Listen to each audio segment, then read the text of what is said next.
In spring of 1893, two bicycle enthusiasts by the name of Orville and Wilbur Wright opened the Wright Cycle Company on West 3rd Street in Dayton, Ohio. After 3 years of selling many brands of bicycles, the brothers moved to 22 South William Street and began building and selling their own designs, the Van Cleve and the St. Clair.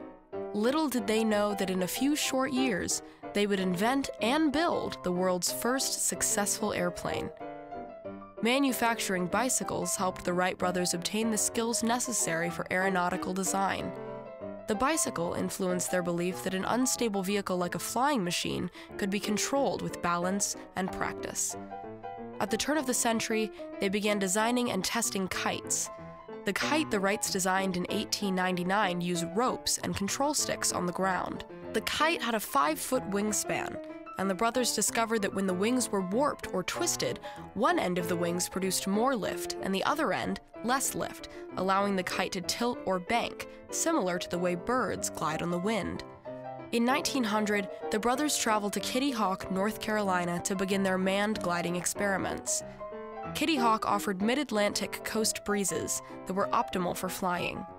This is a picture of the 1900 glider, without a pilot aboard. 1 year later, they built a new glider with a much bigger wing area. The 1901 glider flew distances of 50 to 400 feet. More improvements were implemented in the 1902 glider.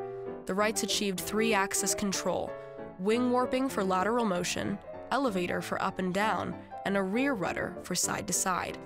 After hundreds of successful tests, the Wright brothers embarked on the development of powered flight. When it became clear that an off-the-shelf engine with the required power-to-weight ratio was not available in the US for their first engine-driven flyer, the Wrights turned to Charles Edward Taylor, a gentleman who ran the Wrights' bicycle business while they were away testing their gliders in Kitty Hawk. Taylor was a mechanic and a machinist and built a water-cooled engine in only 6 weeks. Orville and Wilbur designed and carved their own wooden propellers. The blades were just over 8 feet long, made of 3 laminations of glued spruce.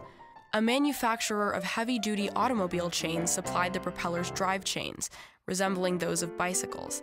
After weeks of delays caused by broken propeller shafts, Orville took to the air at 10:35 a.m. on December 17, 1903, and completed the world's first controlled, motor-powered flight, flying 120 feet and lasting 12 seconds.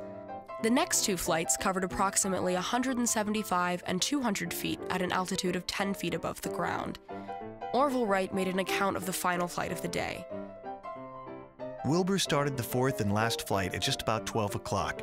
The first few hundred feet were up and down as before, but by the time 300 feet had been covered, the machine was under much better control. The course for the next 400 or 500 feet had but little undulation. However, when out about 800 feet, the machine began pitching again, and in one of its darts downward, struck the ground. The distance over the ground was measured to be 852 feet. The time of the flight was 59 seconds. The frame supporting the front rudder was badly broken, but the main part of the machine was not injured at all. We estimated that the machine could be put in condition for flight again in about a day or 2. In 1948, the 1903 Wright Flyer was installed in the Smithsonian Institution in Washington, D.C., its current residence.